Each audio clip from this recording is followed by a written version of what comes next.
Hey YouTube, I'm back with another deck profile. Today I'm going to be doing a deck profile on my Kagero build. This is my Miwa deck.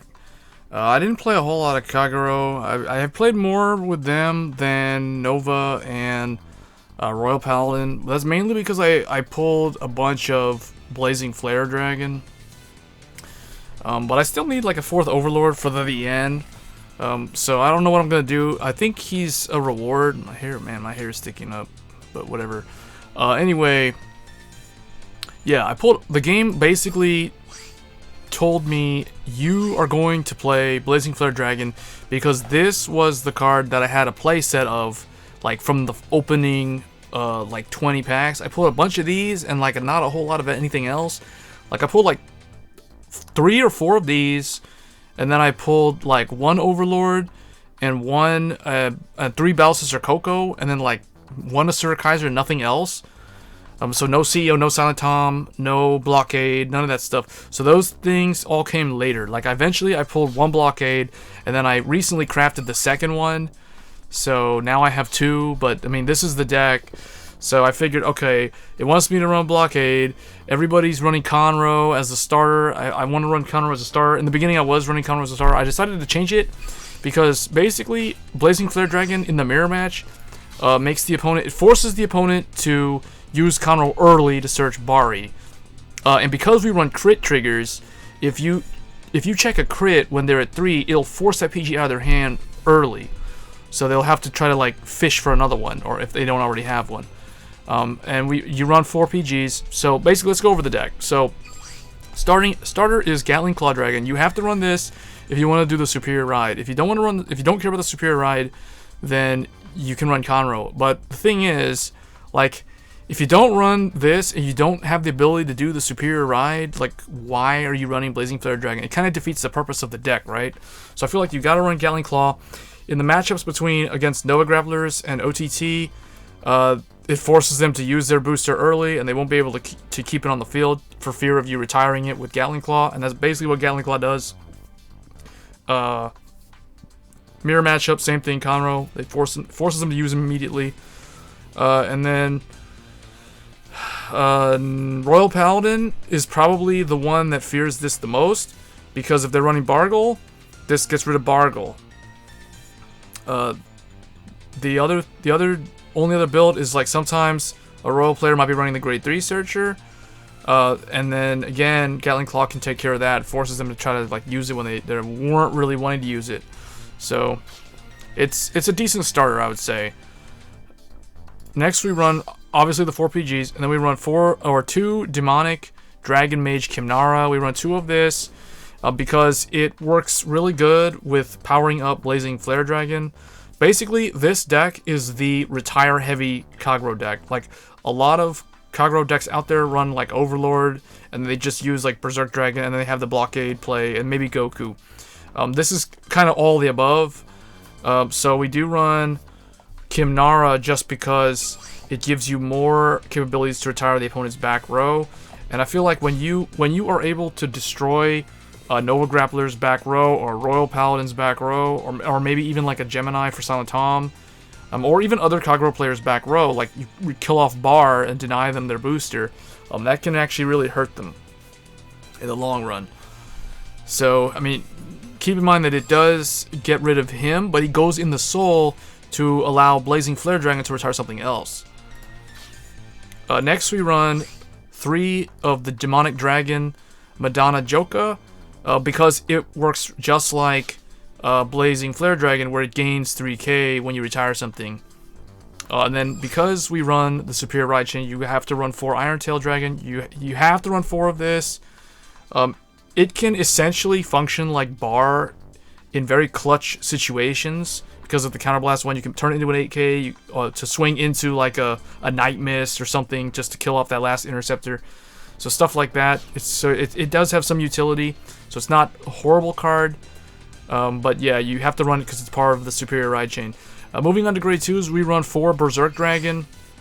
So Berserk Dragon is really, really good. It synergizes very well with Blazing Flare Dragon if he's the Vanguard.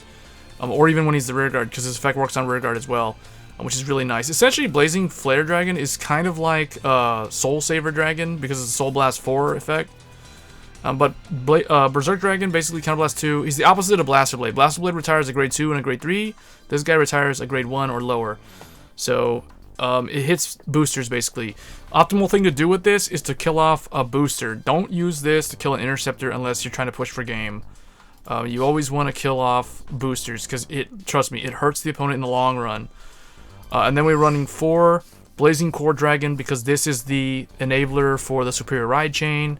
So you put this and Iron Tail. He's the Vanguard.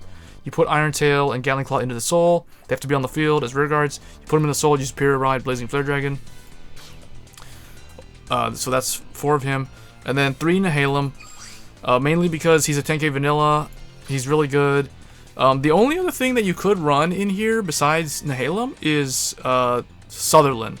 You could run Sutherland because Sutherland has the same effect as Blazing Flare and Joka. Basically, when you retire something, he gains 3k. So he can hit some pretty decent numbers with like a Joka behind him.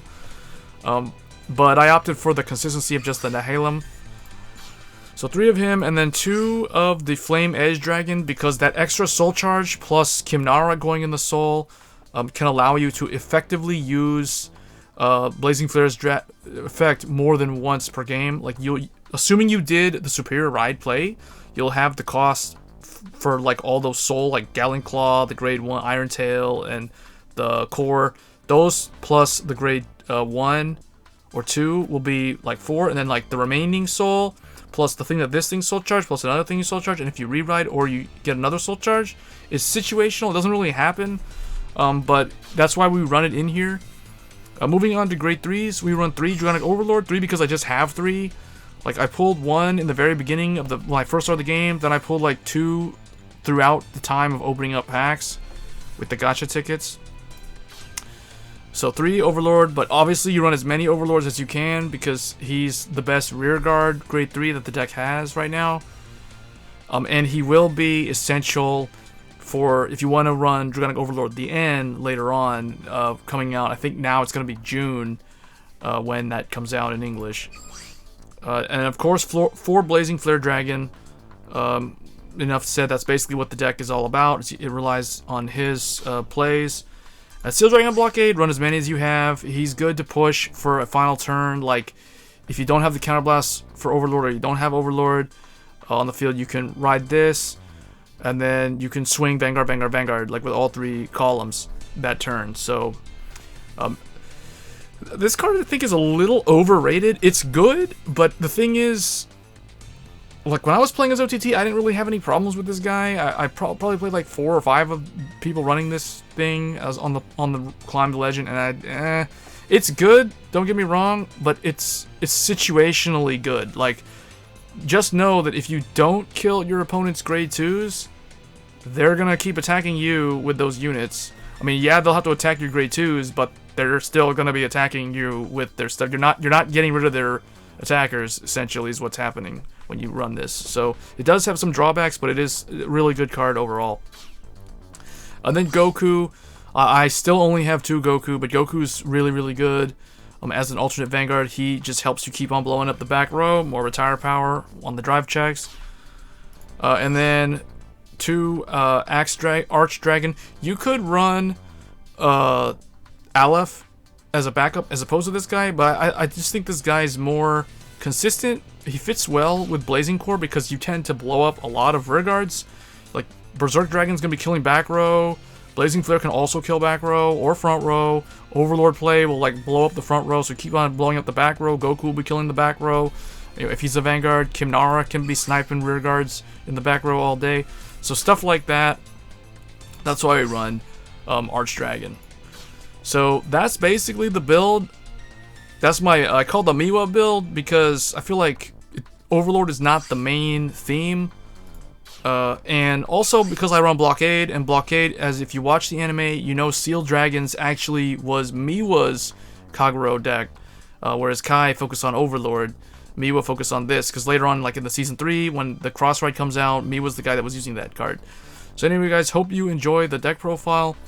And let me know if, leave a like the video if you like this sort of content and want me to continue doing these deck profiles for Vanguard Zero in addition to the regular game. And I will see you guys in the next video. Thanks for watching.